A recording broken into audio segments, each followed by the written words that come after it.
comigo lá em Eclesiastes 7:8. Se você já está com ele aberto aí, diga amém. Já está aberto aí, olha, o pessoal está rápido, hein? Muito bom. Eclesiastes 7:8 diz assim: o fim das coisas é melhor que o seu início. O fim das coisas é melhor que o seu início. Repete comigo: o fim das coisas é melhor que o seu início. Fala mais uma vez: o fim das coisas é melhor que o seu início. Amém. Coloca a mão no teu coração, fecha os teus olhos. Jesus, nós oramos mais uma vez e pedimos para que o Senhor ministre a tua palavra em nosso coração, em nossa mente, trazendo transformação, Senhor. Nós desejamos renovação da nossa mentalidade para experimentarmos a boa, agradável e perfeita vontade do Senhor. Nós liberamos neste lugar, Deus, a tua presença. Nós honramos a tua presença neste lugar. Nós damos total liberdade ao Espírito Santo, Senhor, de falar em nosso coração, de transformar o nosso coração, de arrumar a casa dentro do nosso coração, Senhor, em nome de Jesus. Amém e amém. Glória a Deus. Então vamos lá, gente, 5 pontos que você vai escrever aí e nós vamos destrinchar ao longo desse mês de janeiro. Primeiro ponto é origem. Aí você coloca de onde você veio. Segundo ponto, identidade, quem você é. Primeiro, origem, de onde você veio. Segundo ponto, identidade, quem é você. Você pode colocar em primeira pessoa, de onde eu vim e quem eu sou, para ficar mais fácil aí, para você se colocar na história. Terceiro ponto é o propósito, o que eu devo fazer. O quarto ponto é o lugar, por que eu estou aqui. E o quinto e último ponto é destino, para onde eu estou indo. Então, primeiro ponto, origem, de onde eu vim, identidade, quem eu sou, propósito, o que eu devo fazer e lugar, porque eu estou aqui. E quinto e último, para onde eu estou indo. E nessa primeira mensagem nós vamos falar sobre origem, de onde eu vim, identidade, quem eu sou. E nós lemos aqui o texto de Eclesiastes escrito por Salomão. E Salomão aqui, Eclesiastes, a Bíblia chama de o livro mais azedo da Bíblia, que é o livro da depressão de Salomão. Salomão, no seu auge da vida, ele escreve ali provérbios, e provérbios para cada um do dia, a gente faz devocional ali com provérbios, o auge da sabedoria. Tanto é que ele escreve que o temor do Senhor é o princípio da sabedoria. Só que Salomão se entrega às suas próprias paixões, às suas concubinas, começa a adorar outros deuses e começa a se entregar a uma depressão que leva ele a um lugar, e muitos teólogos questionam a salvação de Salomão, que parece que ele, de fato, ele se perdeu no meio do caminho e descambou. Ele começou bem e terminou mal. E Deus não quer que você comece bem, Deus quer que você termine bem. Tem pessoas que começam no ministerial mal e terminam bem. Tem pessoas que começam bem no ministério e terminam mal no ministério. Deus, ele quer que você comece, mas Deus quer que você termine. Por isso que o texto de Eclesiastes, Salomão escrevendo, o fim das coisas é melhor do que o começo. Quando nós estamos falando de origem, nós estamos falando de onde nós viemos. E nós viemos não do macaco, nós não viemos da ameba, muito menos da explosão do Big Bang. Nós viemos de Deus. A sociedade diz que nós viemos da explosão do Big Bang, que teve uma explosão cósmica, aí os gases se juntaram e começaram a formar a Terra. Mesmo que tenha sido isso, foi criação de quem? De Deus. Porque se você olhar, irmão, se você começar a olhar a ciência, você fala assim, cara, como que o planeta Terra consegue ficar ali, girando em torno de si mesmo e girando em torno do Sol, sem cair, sem subir? Como isso?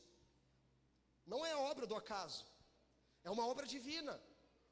Mas a sociedade, a ciência, ela questiona. Nós não somos contra as ciências, amém, irmão? Nós somos a favor da ciência. Quando a ciência e a fé trabalham juntas, é uma explosão de milagres. Conheço muitos cientistas, pessoas que trabalham na área da medicina, que são cristãos, crentes em Jesus. Outros falam que nós viemos da ameba, né? Veio uma bactéria e aí foi tendo um processo evolutivo, aí desse processo surgiu o ser humano. Outros, na minha época, década de 80, tem alguém da década de 80 aqui? Não, ninguém quer levantar a mão, tá bom, obrigado, deixa eu passar vergonha sozinho. Irmãos, tinha lá no livro que nós viemos do macaco. As crianças foram uma vez numa exposição Cataventos, acho que é isso, Catavento, e lá o professor de biologia estava explicando que o ser humano veio do macaco por conta da semelhança. Irmão, deixa eu falar uma verdade, nós não viemos da ameba, Nós não viemos da explosão do Big Bang e muito menos do macaco. Nós viemos de Deus. É uma verdade simples, que hoje o óbvio precisa ser dito, não é verdade? Então, nós viemos de Deus, e aqui Salomão ele traz isso, o fim das coisas é melhor que seu início. Nós vemos também Timóteo, ele escrevendo algo parecido, 2 Timóteo, capítulo 4, versos 6 a 8, não precisa abrir, só anota. 2 Timóteo 4, 6 a 8, ele vai dizer assim: eu já estou sendo derramado como oferta de bebida, está próximo o tempo da minha partida. Combati o bom combate, terminei a corrida. Olha só o que ele coloca aqui: combati o bom combate e terminei a corrida, guardei a fé. Agora me está reservada a coroa da justiça, que o Senhor justo juiz me dará naquele dia, não somente a mim, mas também a todos que amam a sua vinda. Paulo escreve essa carta a Timóteo, lembrando que nós fizemos uma série no ano passado sobre Timóteo, primeira carta e segunda carta, e essa última carta aqui que nós estamos vendo, 2 Timóteo 4, 6, são as últimas palavras de Timóteo. Então Timóteo tinha plena certeza que em poucos dias ele iria morrer. Então, se você soubesse que faltam poucos dias para você morrer, quais seriam as suas últimas palavras? Então Paulo, ele sintetiza ali as suas palavras, escolhendo elas muito bem, para falar para Timóteo, um jovem que estava começando no ministério, como viver a vida ministerial diante das perseguições, diante das tribulações, diante dos abandonos, diante de mesas onde as pessoas te usam, depois te descartam, como lidar com situações como essa. E se nós olharmos para a carta aqui de Timóteo, Timóteo foi abandonado por todo mundo. Demas era um deles que abandonou, e Paulo só não usou adjetivo porque ele foi muito efêmero para falar sobre a fuga de Demas, e diz assim: Demas me abandonou. No português, claro, ele abandonou o ministério. E a Bíblia fala que ele era um cooperador de Paulo. Ou seja, você fala: meu, o cara estava aqui hoje, amanhã ele está lá no mundão. Como assim? Não teve encontro com Jesus de verdade? Porque, irmãos, Paulo estava no momento que ensina a gente sobre como nós devemos lidar com as tribulações, os abandonos. E não gerar expectativa sobre o outro, mas gerar fé em Deus, confia em Deus e você será bem sucedido em tudo o que você fizer. Provérbios 16, 3, consagre todo o seu plano ao Senhor, confia nele e você será bem sucedido em tudo. Então Paulo estava aqui, escrevendo essas palavras, e ele diz: terminei a corrida. E ele terminou mal a corrida? Segundo o pensamento da sociedade, o cara estava preso, abandonado. O que a gente julga e fala? Isso é ministério? Ser abandonado? As pessoas largaram você? Está preso, Paulo. Como você pode falar terminei a corrida? Como você pode falar com palavras com cânticos de gratidão no final, sem uma amargura no peito, sem uma raiva, sem um ódio no peito, mas liberando perdão? É só o evangelho, irmãos. Então Paulo nos ensina isso, dizendo: terminei a corrida, não comer. Você percebe que Paulo começou mal o ministério, quem lembra disso? Paulo foi um perseguidor, ele era chamado Saulo, ele perseguia os cristãos, tanto é que ele consentiu na morte de Estevão, quando estava sendo apedrejado. Mas ele teve encontro com Jesus, algo que aos nossos olhos humanos seria impossível, mas para Deus não há nada impossível. Deus usa as coisas loucas deste mundo para confundir as sábias. Deus usa o fraco e diz: eu sou forte. Quem quer ser o primeiro, seja o último e servo de todos. Quem quer se alegrar, precisa chorar. Aquele que semeia com lágrimas, voltará colhendo com alegria. Então nós vemos que a Bíblia, o Evangelho, ele é uma contracultura, a nossa forma de viver. Jesus diz: ei, você precisa amar o teu inimigo e orar por aquele que persegue. O que é isso na cabeça da sociedade, irmão? Não, de maneira alguma. Então a gente olha aqui para essa carta de Paulo a Timóteo, a gente começa a julgar, falando: não é possível. O cara terminou a corrida, mas segundo a cosmovisão dele, terminou bem. Não é engraçado isso? Então a perspectiva cristã com relação à vida é completamente diferente da perspectiva da sociedade que vive. A sociedade, ela é corrompida, caída, que não adora Deus, não quer relacionamento com Deus. Porém, quando nós nos tornamos uma nova criatura, é nossa responsabilidade estender graça para quem não merece, como eu e você um dia nós recebemos da parte do Senhor. Também em Salmos 90, 12, eu gosto muito desse salmo, que nos ensina muito, diz assim: Ensina-nos a contar os nossos dias, para que o nosso coração alcance sabedoria. Ei, deixa eu falar uma coisa, né? O pessoal fala código, vou te dar um código. Te dar um código, vou te liberar uma chave.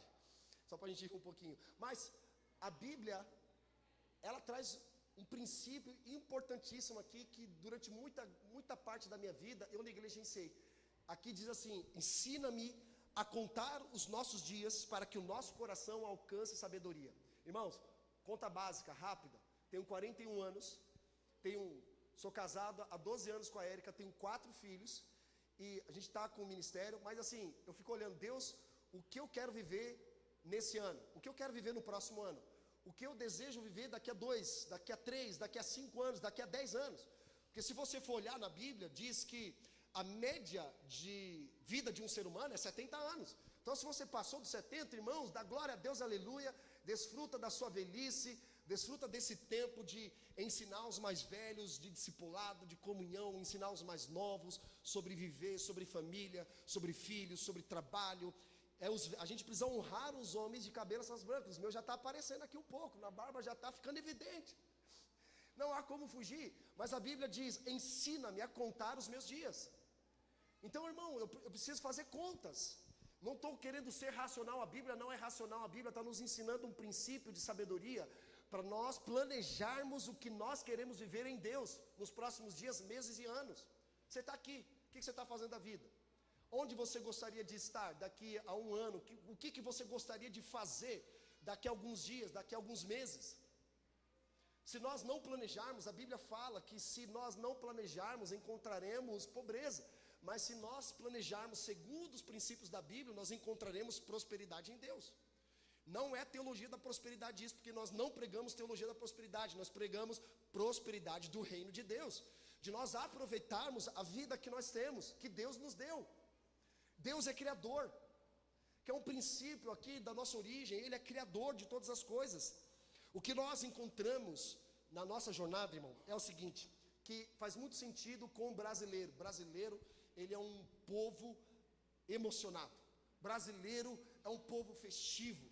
Brasileiro gosta de festa. Brasileiro gosta de se envolver em causas sociais. Quando tem tragédias no Brasil para arrecadar alimentos, roupa, o brasileiro vai lá e faz tudo isso e tal. Mas muito brasileiro esconde ali os seus pecados através de atos de justiça que ele está fazendo.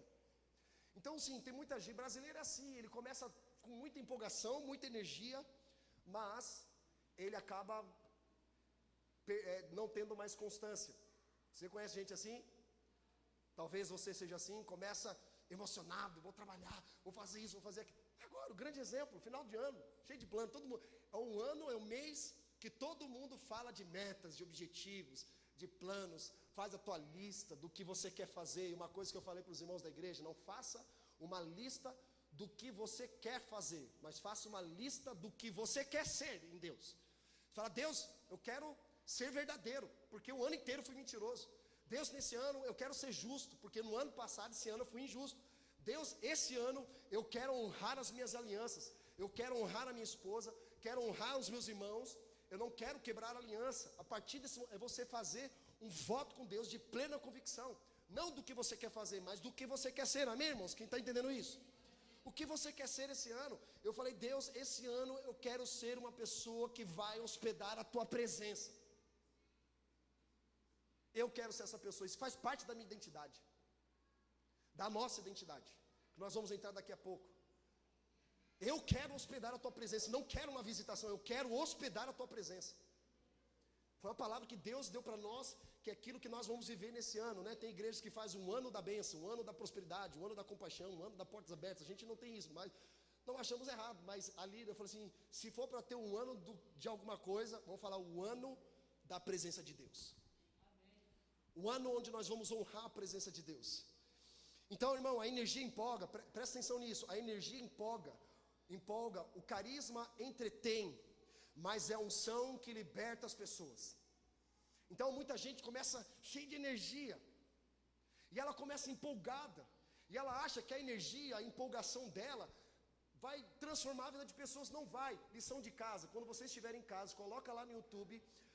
Vocês lembram que Bill Gates, ele era o presidente da Microsoft, e aí ele abriu mão do cargo dele.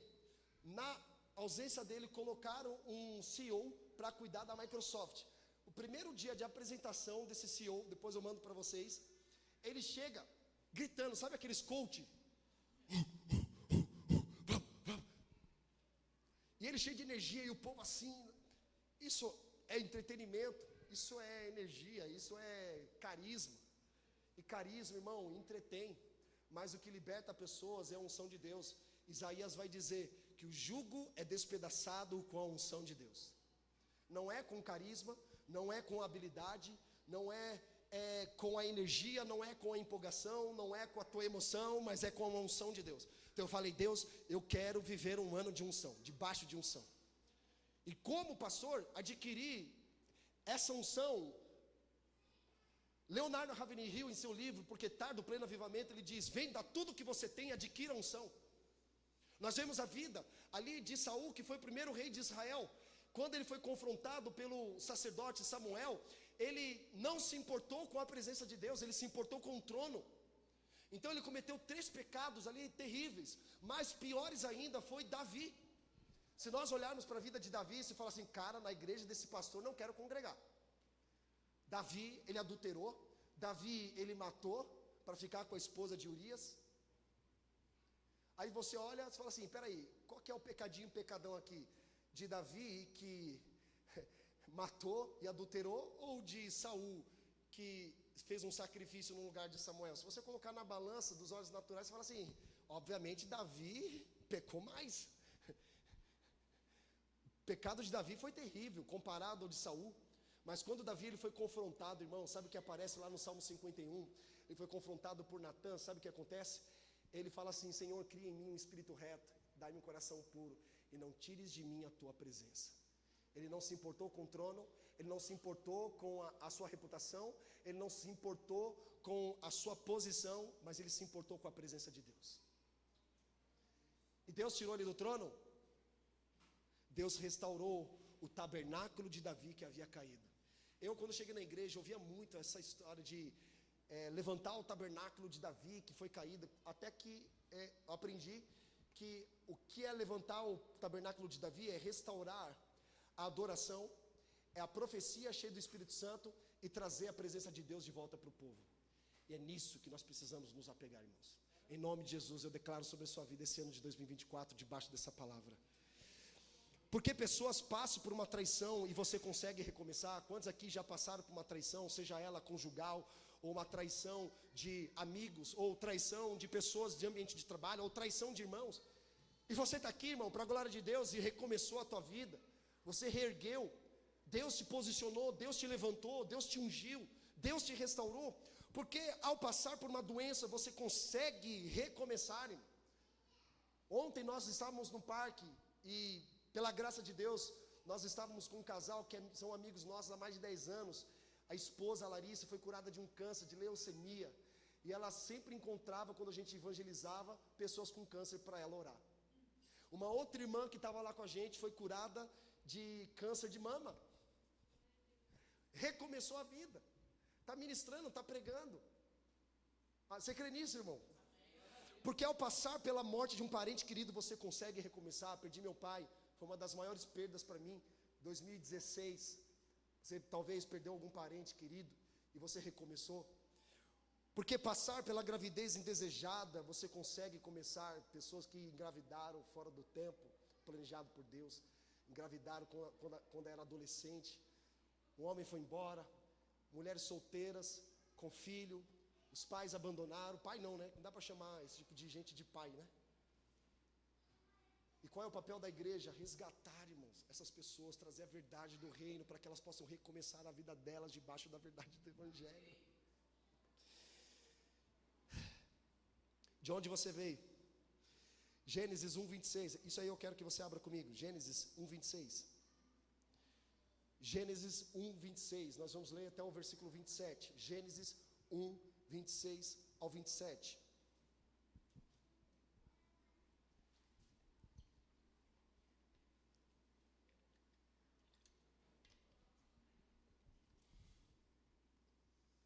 Quem achou, diga amém.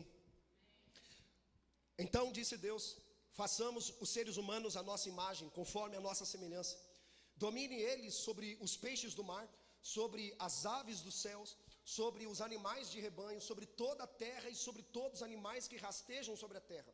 Então criou o ser humano à sua imagem, a imagem de Deus o criou, homem e mulher os criou. Aqui traz claramente, e é muito óbvio para nós que temos muito tempo de igreja, ouvir essa verdade que é óbvia, mas muitas vezes nós nos esquecemos de onde nós viemos. E está aqui, irmão, no princípio, na origem, porque o nome princípio, ele gera o nome príncipe. O nome príncipe, ele vem de princípio, de origem, de começo, tudo teve um começo. E aqui o começo foi que Deus fez os seres humanos à sua imagem, conforme a sua semelhança. Olha aqui que interessante isso.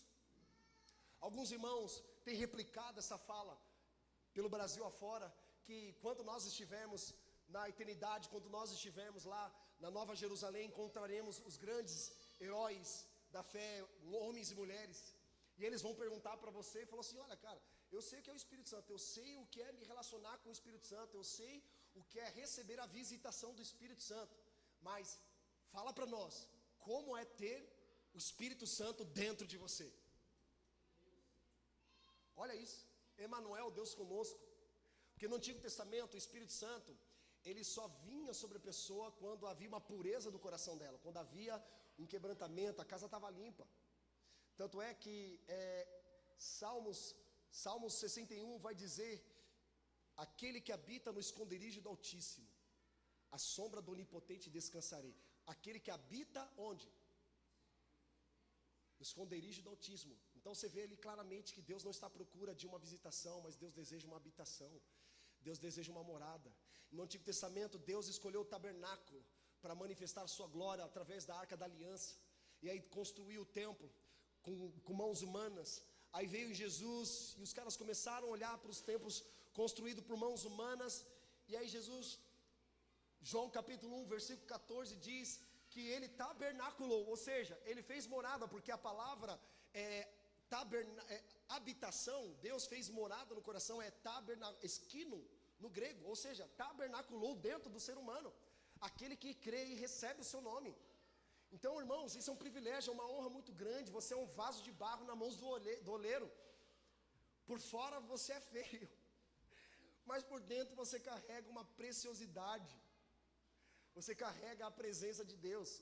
Perdão aí para os irmãos que se ofenderam, ser chamado de feio, profetiza em nome de Jesus, você é bonito. O Theo, meu filho, falou assim: pai, todo mundo é bonito, pai. Não existe gente feia, existe gente mal arrumada e fedida, mas não tem gente feia.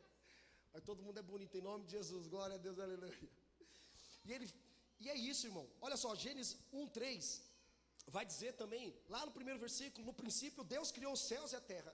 A terra era sem forma e vazia, havia trevas sobre as águas profundas, e o Espírito de Deus se movia sobre a face das águas.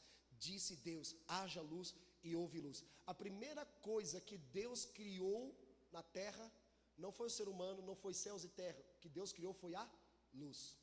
E Jesus, no Novo Testamento, ele declara o quê? Eu sou a luz do mundo. E sabe o que ele diz ainda? Ele fala: vocês são a luz do mundo. Você não merece, irmão. E ainda assim ele profetiza, mesmo você não vivendo isso, você é a luz do mundo. Você é a luz do mundo. Então a primeira coisa que Deus criou foi a luz, e depois ele criou todas as coisas. Nós vemos, no princípio, aquele era a palavra, ele estava com Deus e era Deus, e ele estava com Deus no princípio. Ou seja, você vê o Pai, o Filho e o Espírito Santo, todo o tempo na criação, a Trindade. Nós somos uma igreja trinitariana. Pastor, que nome é esse? Uma igreja trinitariana, uma igreja que crê no Pai, Deus Filho e Deus Espírito Santo. E nós cremos que quando ele diz aquela expressão façamos, ou seja, foi Pai, o Filho e o Espírito Santo criando eu e você. Se fosse só o Deus Pai, ele teria dito: eu faço o homem à minha imagem. Mas ele diz: façamos o homem conforme a nossa imagem e semelhança. Colossenses 1:16 vai dizer também: pois nele foram criadas todas as coisas, nos céus e na terra, as visíveis e as invisíveis, sejam tronos, sejam soberanias, poderes, autoridades, todas as coisas foram criadas por ele e para ele. Deixa eu falar uma coisa: as coisas não foram criadas para você. Todas as coisas não foram criadas por você. Amém? Posso ouvir um amém caloroso?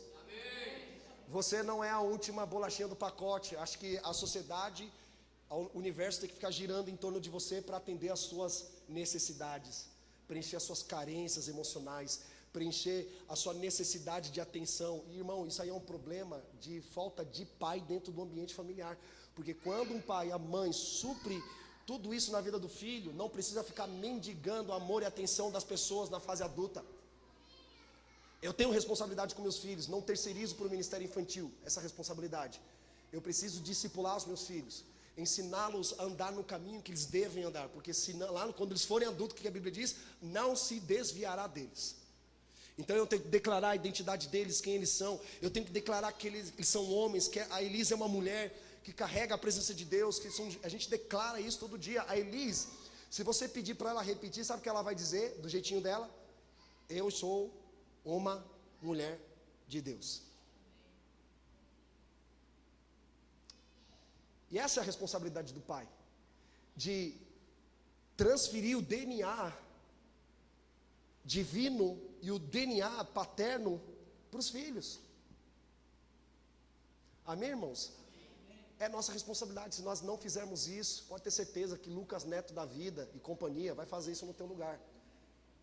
E quando eu falo de não apenas, tem pessoas que não têm filhos físicos, naturais, mas têm filhos espirituais.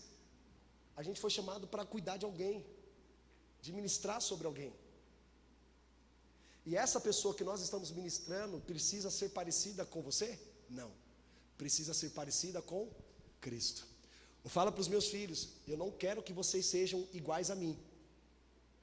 Eu não quero que vocês façam o que eu quero que vocês façam. Eu vou ensinar vocês, vai chegar uma hora que eu vou soltar vocês. E vocês precisam ser vocês mesmos em Cristo. Vocês não vão fazer algo que eu me frustrei na vida, que eu queria fazer e eu quero realizar na vida de vocês. Eu vou ensiná-los, vou encaminhá-los para que vocês possam viver a vida de vocês debaixo da unção de Deus. Essa é a nossa responsabilidade. Então aqui foram criadas por Ele. Você não criou nada, irmão. Você é apenas um mordomo daquilo que Deus confiou nas tuas mãos. E o que foi criado por Deus não é para você. Todo sonho, todo projeto, toda visão que Deus entrega para você, não é para você. E não é para parar em você. É para abençoar pessoas. Não, Deus me deu. Mas por que Deus te deu? Deus me deu um carro. Mas por que Deus te deu um carro? Só para você se desfrutar do carro? Não. Deus te deu para você servir pessoas. Deus te deu recursos financeiros para você desfrutar, que sim, a gente precisa desfrutar o melhor dessa terra, obviamente. Mas esse recurso que você tem existe para abençoar pessoas. Eu vou lançar um desafio para você na segunda-feira. Ora, Deus, quem você quer que eu abençoe financeiramente nessa semana?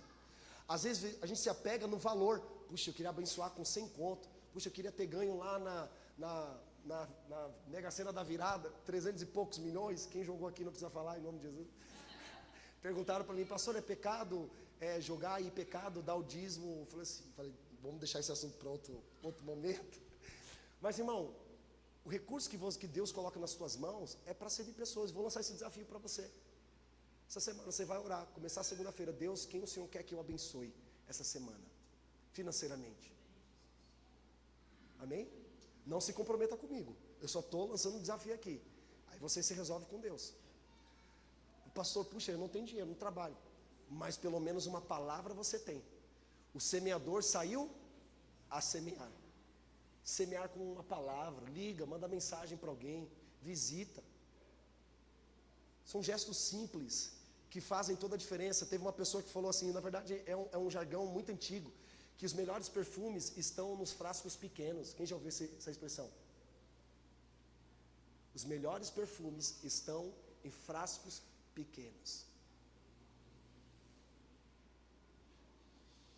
E o mundo, querido, tem clamado por paternidade. Nós vivemos atualmente em uma sociedade onde as famílias têm clamado pela presença paterna. E foi feita uma pesquisa falando qual a diferença da ausência materna e a ausência paterna na vida de um filho. Viram que a ausência materna, o impacto seria em torno de 30% a 40%. Sabe quanto foi o percentual do impacto da ausência paterna na vida de um filho? 90%.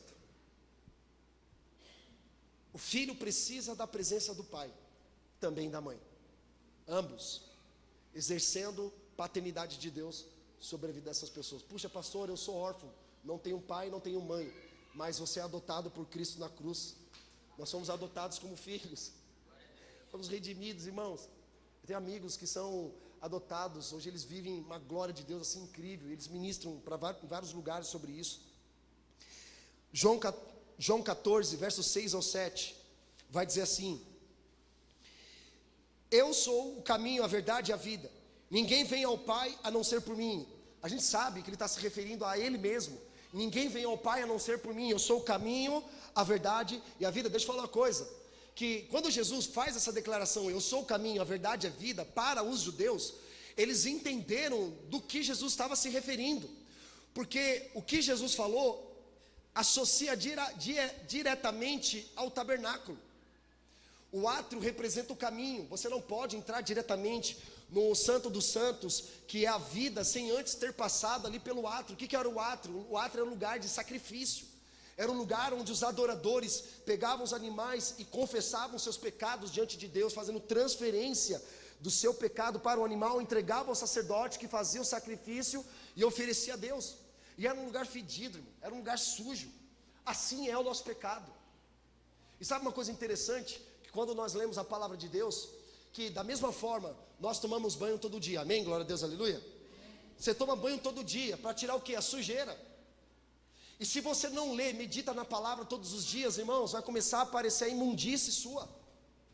Então a palavra, ela nos lava, a palavra, ela nos limpa, amém, irmão? Você recebe isso? Então à medida que nós nos entregamos a palavra de Deus com prazer, a palavra, ela nos limpa, a palavra nos santifica, a palavra nos purifica. Esse é o lugar que nós precisamos estar, em nome de Jesus. Então aqui ele diz, eu sou o caminho era o átrio, a verdade era o santo lugar, a vida era o santíssimo lugar, o santo dos santos. Percebe que ninguém poderia entrar no santíssimo lugar sem antes ter passado ali pelo átrio. No átrio todos os adoradores poderiam entrar para sacrificar.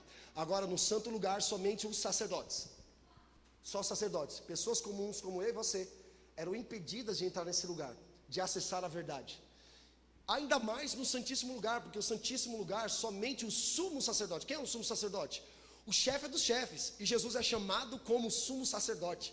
Hebreus vai dizer que o véu se rasgou e pelo novo caminho nós acessamos, e nós devemos acessar com ousadia. Pelo novo e vivo caminho, pelo sangue de Cristo, nós temos acesso ao santo dos santos em Cristo Jesus. Mas antes precisamos passar pelo átrio, limpar o nosso coração, limpar a nossa mente pelo caminho. Eu sempre falo aqui uma curiosidade, a geração do burro do Shrek. Quem conhece o Shrek? Que tem aquela cena lá do burro falando, já chegou, Shrek? Já chegou? Já chegou? Aí Shrek já perdendo a paciência, né? E aí teve uma hora que a gente foi viajar com os nossos filhos para a praia, e criança, você sabe, né? Quando vai viajar para a praia, fica toda hora, segundos, pai, já chegou? Nossa, pai, falta ainda 50 minutos, chega logo. Aí eles ficam perguntando, quanto tempo? 30. Eles ficam toda hora, já chegou? Ou seja, uma geração que não é madura, não está interessada no caminho, está interessado na chegada. E Jesus não é a chegada, Jesus é o caminho, a verdade e a vida. Então é pelo caminho que você deve entrar, não é pela chegada. A chegada nós vamos chegar, irmão. O fim é melhor do que o começo. Já está determinado para nós, o nosso destino, a eternidade, a Nova Jerusalém. Mas antes que chegue esse lugar, cara, como você está vivendo a tua vida hoje? Será que realmente você está vivendo a eternidade de Deus aqui agora? Porque às vezes você fica pensando, até mesmo coloca a música lá do irmão Lázaro, né? A música que fala, meu Deus, me ajuda aí.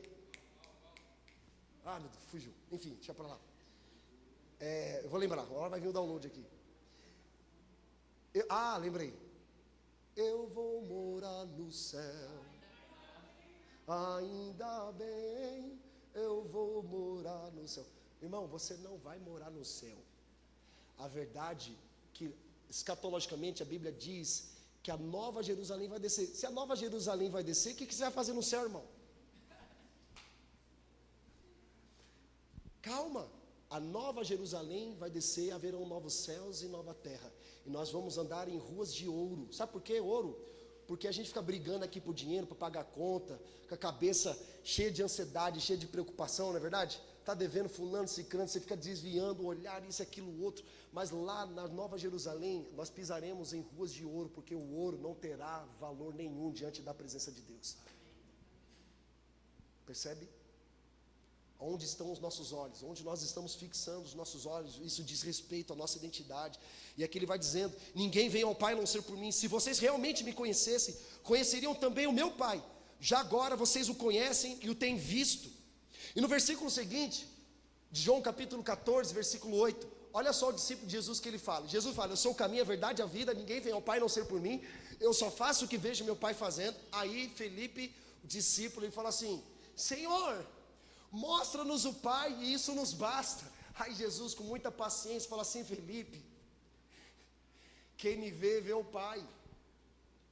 Eu revelo o Pai. Deixa eu falar uma coisa: Jesus, ele revelou a paternidade de Deus no Novo Testamento.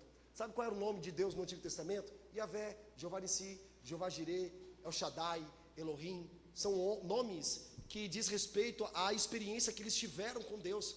Mas quando chega no Novo Testamento, nós vemos um único profeta que chamou Deus de Pai. Nós ouvimos muitas coisas de Isaías, de Daniel, de Ezequias, grandes profetas de Deus, mas nenhum deles revelou o coração de Deus como Pai. Somente Cristo carregou a maior e mais poderosa revelação do Novo Testamento. Ele é o nosso Pai. Abba, Pai. Abba, se necessário for, afasta de mim esse cálice. Várias vezes nós vemos Jesus, em todo o ministério de Jesus, ele chamando Deus de Pai, todo momento. Isso nos explica uma coisa, irmão. Então a gente vê aqui: mostra-nos o Pai, isso nos basta. E Jesus, com muita paciência, falou assim: Felipe, quem me vê, vê o Pai. Porque o Filho, ele manifesta a natureza do Pai. Assim como o meu filho, os meus filhos, eles carregam o meu DNA. Eles têm características físicas, fisiológicas, e também características divinas que eu transmiti para eles, que eles vão manifestar aquilo que nós somos. Quem está entendendo isso? Se você for olhar para o Theo é o Robertinho de casa. Fisicamente ele é muito parecido comigo. Você olha para a Elis e para o Joaquim, lindos, porque parece com a mãe. Theo também é bonito, parece com o pai. Fisicamente eles são parecidos. Por quê? Porque eles carregam o DNA do Pai, o nosso DNA. E não somente o DNA fisiológico, o DNA físico, mas o DNA espiritual. Quem está entendendo isso? E a minha responsabilidade, Jesus, ele fazia isso, ele transmitia Deus para as pessoas como um pai. Tem pessoas que não conseguem nem orar a oração do Pai Nosso, porque não tiveram uma boa relação com o Pai terreno. Transfere para Deus os problemas. Não consegue dizer, ou até mesmo entender Deus como um Pai na adoração, porque Jesus diz que o Pai está à procura de verdadeiros adoradores. Em vários momentos nós encontramos Jesus chamando Deus de Pai. Então o Pai, repete comigo: Pai transmite o seu DNA ao Filho. Mais uma vez, o Pai transmite o seu DNA ao Filho. Por outro lado, o Filho manifesta a natureza do Pai. Repete comigo: o Filho manifesta a natureza do Pai. Mas aí você fala: puxa, pastor, mas meu pai, se eu contar a história aqui do pai da minha mãe, é de chorar. Realmente, a nossa história é assim. Você sabia que a maioria dos pastores sérios das igrejas que nós conhecemos são frutos de orfandade? Chegaram na igreja, foram acolhidos, entenderam que eles são filhos de Deus, e a partir debaixo dessa revelação, eles foram sendo transformados de glória em glória, e começaram a ser transformados para ser parecido com Jesus, e se posicionarem. E hoje estão aí pregando o evangelho para vários lugares do mundo. Percebe? Também, Provérbios 13:22 vai dizer que o pai dá herança para o filho. Jesus foi chamado de co-herdeiro. A Bíblia, Paulo vai dizer que Cristo é o co-herdeiro de Deus. Irmão, deixa eu falar uma coisa: que herança que você tem? Que herança divina, espiritual você tem? Nenhuma. Em Cristo nós fomos reconciliados com Deus, e nós recebemos uma herança que nós não temos direito legal nenhum. E por isso que nós somos co-herdeiros com Cristo. Eu sempre conto essa história de um amigo nosso, Nel Braga, lá do Rio de Janeiro, um músico incrível, escreveu uma famosa música, Eu Era Órfão, Hoje Sou Filho. E aí, perguntei para ele, cara, que história é essa? Ele falou, a história da minha esposa. E ela contou, pastor, com 5 anos de idade, o meu pai e minha mãe se divorciaram. Eles tiveram a mim com 16 anos e quando eu completei 5 anos se divorciaram. E aí meu pai não aceitou muito bem o divórcio, bateu lá na porta da casa da minha mãe, convenceu ela de entrar no carro, ela entrou no carro, mas eles tiveram uma discussão no carro. E minha mãe desceu do carro. Sabe o que meu pai fez, pastor? Meu pai atropelou e matou a minha mãe. E sabe o que ele fez em seguida? Ele cometeu suicídio. Pastor, grande parte da minha vida, eu criei um ódio terrível com relação ao pai e toda figura de homem e paterna que existia na face da terra. Só que o juiz deu a guarda para os meus avós maternos que me ensinaram nos caminhos de Jesus. Eu tive encontro com Cristo e hoje, pela graça de Deus, sou casada com o Nel e temos 3 filhos. Como explicar isso, irmão? E aí, irmão, sabe o que isso nos ensina? Que o único momento que Jesus chamou Deus de Pai, ou melhor, Deus de Deus e não de Pai, foi na cruz. Sabia disso? Ele cita Salmo 22, Eli, Eli, lama sabachthani, que significa Deus meu, por que me abandonaste? Irmão, pensa comigo, como que um pai amoroso, bondoso, misericordioso, gracioso, abandonaria o teu filho na cruz do Calvário para sofrer, morrer? Sabe o que o Evangelho nos ensina? Que nós só podemos cantar uma música, Eu Era Órfão e Hoje Eu Sou Filho, a partir do momento que nós entendermos o que Jesus fez na cruz do Calvário. Sabe o que Jesus fez? Ele se tornou órfão, ele chama Deus de Deus e não de Pai, ele se torna órfão, para que eu e você nos tornemos filhos. Isso é o escândalo da graça. Ele se faz inimigo de Deus, para nos tornar amigo de Deus. Ele se faz de injusto de Deus, para justificar você. E quando nós entendemos isso, não vem culpa do pecado sobre a nossa vida, porque Jesus levou na cruz do Calvário toda a nossa enfermidade, toda a nossa doença, e o castigo que nos traz a paz está sobre Ele, e pelas tuas pisaduras nós fomos sarados. Essa é a graça de Deus. Essa é a graça de Deus. E eu vou terminando aqui. Quando nós vamos falar de identidade, nós precisamos dissecar um pouquinho o que faz parte da nossa identidade. Então nós entendemos de onde nós viemos de Deus. E agora, quem nós somos? Nós só conseguiremos entender quem nós somos a partir da revelação de onde nós viemos. É por isso que as pessoas sofrem com crise de identidade, crises existenciais. Aqui vamos dar o nome de coração caído. Sabe o que acontece com o coração caído? Quando Deus cria Adão e Eva, fala para eles, olha, vocês podem comer de todos os frutos do jardim, menos da árvore do conhecimento do bem e do mal. Deus falou isso para Adão. E aí o que acontece? Vem a serpente, manipula a Eva, que oferece para o seu marido, dizendo, não, pode comer, não vai morrer. E ele vai lá e come. Os seus olhos foram abertos, e aí eles perceberam que eles estavam nus. E lá em Gênesis vai narrando que Deus pergunta, onde está você, homem? Sabe o que ele responde? Eu tive medo e me escondi. Percebe que Deus não perguntou o que ele havia feito, porque ele negligenciou, ele pecou. Deus perguntou, onde você está? E aí ele fala, tive medo e me escondi. Mas quem falou para você comer desse fruto? A mulher que tu me deste. Perguntou para a mulher, quem falou para você comer desse fruto? Foi a serpente. Ou seja, ninguém se autorresponsabilizou com relação ao pecado. E aqui vem o coração caído. Mas lembra, Gênesis 1:26, façamos o homem conforme a nossa imagem e semelhança. Foi isso que Deus nos criou. Deus nos criou com a imagem e semelhança dele. E quando nós vamos entender sobre identidade, primeiro ponto que a gente vê aqui, que o nosso coração está caído, crises de identidade, crises existenciais, sabe? E dentro da restauração dessa identidade, nós podemos usar um nome aqui, que é a autoimagem. O que é a autoimagem? É quem ou o que nós pensamos ser. O que você pensa ser? Quem você é? E quando você responde isso, qual é a primeira coisa que vem na tua cabeça que define quem você é? Isso é autoimagem, é quem você pensa que você é. Lembra de Jesus? Mateus 16, 11, Cesareia de Filipe. Ele pergunta para os discípulos: quem estão dizendo quem eu sou? E aí os discípulos respondem: estão dizendo que é Jeremias, estão dizendo que é Isaías, estão dizendo que é Elias que ressuscitou. Ótimo, bem. Mas e para vocês quem eu sou? Aí responde Pedro, antes chamado Simão, e ele diz: tu és o Cristo, o Filho do Deus Altíssimo.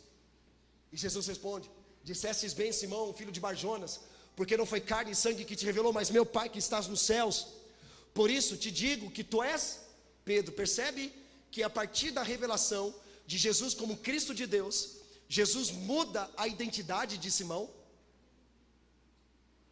A paternidade revela a sua identidade, quem você é em Deus. Enquanto você não entender quem Deus é, você não vai entender quem você é. Vai continuar com o coração caído, sofrendo com crise de identidade, crises existenciais, vai fazer terapia, vai para o psicólogo, 20 anos gastando dinheiro com psicólogo, não vai resolver o problema. Não somos contra a psicologia, a psiquiatria, pelo contrário, vai, faça terapia. Mas não pense que isso vai resolver. O que vai resolver o problema do coração caído, somente o autor do coração que tem poder para restaurar. Amém. Irmãos, eu tive síndrome do pânico. Fiquei longos meses com essa desgraça. Terrível. Difícil. Complicado. Eu achava que eu estava ficando louco. Quem já teve essa sensação? Eu falei, não, estou ficando louco. Via demônio. Gente, o mundo desabava do meu lado. Mas eu falei para Deus: se o Senhor me curar, eu vou testemunhar isso para todos os lugares que eu vou. Irmãos, não estou falando que isso foi da noite para o dia. Foi um processo. Levou tempo. Naquela época, aos 21 anos de idade, eu era muito ignorante com relação à psicologia. Porque me falaram: vai lá, faz uma terapia. Eu falei: não, isso é coisa de louco. Tem algum psicólogo aqui? Os anos se passaram, eu falei: não é coisa de louco, é de profissional, precisa passar. Não é só a palavra, não é só a oração, precisa passar por uma terapia. O Brasil hoje é campeão em depressão e ansiedade, sabia disso? O que está acontecendo com a gente? Será que a gente está negligenciando a palavra? Nem tudo, a depressão e a ansiedade não é falta de fé, tá, irmão? E não é falta de Deus. Amém? Amém. Mas em alguns casos sim. E a gente precisa discernir isso. Vamos avançar aqui, para Deus restaurar a nossa identidade. Então, basicamente, a forma como eu me vejo, não só fisicamente, mas emocionalmente e socialmente, é muito mais do que nós somos hoje. Ou melhor, e muito do que nós somos hoje é formado pelo ambiente do qual nós crescemos. Olha para o ambiente que você cresceu. Você ouviu da sua mãe, do seu pai, que você não presta, que você não serve para nada, que você nunca vai casar, nunca vai ter filhos, nunca vai ser alguém importante na vida, e você foi tomando aquilo como uma verdade para você. Isso foi entrando porque uma criança, ela não tem maturidade para filtrar aquilo que ela ouve. Ela não tem. Segundo a neurociência fala que uma pessoa, o cérebro dela amadurece aos 24 anos. Outros ainda nem amadureceram, né? Mas vamos lá. Até os 24. Então, assim, muito do que você ouviu, do que você viveu, formou a sua identidade na fase adulta. E muitos comportamentos que você tem hoje, você não entende por que você tem. Os pensamentos que você tem. E aí precisa de uma restauração. O autoconhecimento, que é conhecido, que é o conhecimento que a pessoa tem sobre si mesma. Enquanto a autoimagem é sobre quem você pensa que você é, o autoconhecimento é o quanto você conhece a você mesmo. Quanto você se conhece? Ou você gasta mais tempo conhecendo a vida dos outros, conhecendo mais a história dos outros e se esquecendo de quem você é. E tem uma palavra hebraica no Antigo Testamento chamada Lech Lecha, que significa vá para dentro de si e se conheça em Deus. E Deus fala isso para Abraão, Deus fala para Daniel, para vários profetas na Bíblia. Vá para dentro de si e se conheça em mim. Não é um humanismo. Não é alguém, vai, se conheça, vê quais são as suas forças, quais são as suas fraquezas. Você é mais do que vencedor. Quem já ouviu isso? Você é incrível, você é maravilhoso, né? Aí você fica emocionado, nossa, eu sou incrível. Aí a pessoa fala assim, você é filho de Deus. Meu Deus, a vida inteira eu vivi como órfão, chego na igreja aqui, eu sou filho de Deus, eu sou amado. Aí você chora e tal, esperneia, tem aquela revelação, mas chega uma hora que o pastor, o discipulador sério vai falar assim, ei, enxuga as tuas lágrimas, porque agora você vai Você agora não vai só receber a Cristo, você vai andar com Cristo. Porque ser filho de Deus não é apenas receber. Lembra João capítulo 1, versículo 12? Todos aqueles que receberam e creram, receberam o poder de serem chamados filhos de Deus. A pergunta: todos são filhos de Deus? O que a sociedade fala? Todos são filhos de Deus. Deus é amor, Deus ama todo mundo. Não é isso que a gente ouve? A verdade é que nem todos são filhos de Deus, mas todos podem se tornar filhos de Deus. Essa é a grande verdade. Todos que receberam e creram em seu nome, receberam o poder de serem feitos filhos de Deus. A primeira tentação de Jesus foi lá no deserto, no começo do ministério. Antes, Deus abriu os céus, e a Bíblia diz que os céus foram abertos, e uma voz do céu disse: Tu és o meu filho amado. Essa é a maior e principal revelação que você precisa carregar na tua vida, que você é um filho amado. Sabe o que acontece logo em seguida? O Espírito Santo leva Jesus ao deserto para ser tentado pelo diabo, e aí o diabo tenta ele dizendo se tu és filho, transforma essa pedra em pão. Qual foi a primeira tentação de Jesus? Não foi transformar a pedra em pão, mas foi duvidar da sua identidade de filho em Deus. Quem está entendendo isso? Qual foi a resposta de Jesus? Se fosse a resposta da geração de hoje, qual seria? Jesus, o diabo, eu estou sentindo aqui no meu coração, eu acho assim, minha opinião, eu penso assim: como foi que Jesus derrubou a intenção maligna? Assim está escrito, que não só de pão viverá o homem, mas de toda palavra que sai da boca de Deus. Então nós vencemos as nossas guerras, irmãos, não com cinto, com o que eu acho, minha opinião. Nós vencemos as nossas guerras em Deus, com o que está escrito na Bíblia. Não o que eu estou pensando no momento, não é o que eu estou vivendo no momento, mas o que a Bíblia de Deus diz ao meu respeito, mesmo eu não me sentindo filho, mas a Bíblia diz que nós somos filho amado. Então a gente precisa declarar todos os dias isso da nossa vida, e ser sincero com Deus. Deus, eu não estou me vendo como um filho, eu não estou vendo que o Senhor está comigo, eu tenho a impressão que o Senhor me abandonou, mas Deus nunca abandona os teus filhos. Nunca, nunca. Essa é uma grande verdade. E por fim, meus queridos, aqui eu vou terminando. O que restaura todo esse problema da nossa identidade é a palavra Imago Dei. Repete comigo: Imago Dei. Imago Dei é a palavra que está lá em Gênesis 1:26. Façamos o homem conforme a nossa imagem e semelhança. Essa palavra imagem é a Imago Dei, a imagem de Deus. Sabe quantos habitantes tem na Terra? Mais de 8 bilhões de habitantes na Terra. Sabia disso? Todos eles são a imagem e semelhança de Deus? Carregam a Imago Dei de Deus? Sim. Todos seres humanos foram criados como a imagem e semelhança de Deus. Você conhece pessoas que não são cristãs, não têm Espírito Santo, são criativas, são inteligentes? Qual é o problema? Coração caído. Ela tem a imagem e semelhança de Deus, a Imago Dei de Deus, mas ela usa a criatividade, ela usa a inteligência para o lado errado. Agora, quando ela é restaurada, ela é alcançada pelo poder do Evangelho, ela entende que Deus é Pai, que Deus é Criador, e que Deus nos fez para a sua imagem e semelhança, e que nós conhecemos a nós mesmos em Cristo, sabemos quem nós somos filhos de Deus. Aqui, irmão, restaura a nossa identidade, restaura o coração caído que antes havia sido, a nossa identidade que havia sido antes entregue a Satanás. Jesus, ele restaura e nos dá uma nova vida em Cristo. Esse é o lugar que nós precisamos entender. Então, se nós de fato queremos viver esse ano de 2024, as promessas de Deus, se nós queremos de fato viver o sobrenatural de Deus, viver cultivando a presença de Deus, nós precisamos ter isso muito claro na nossa jornada.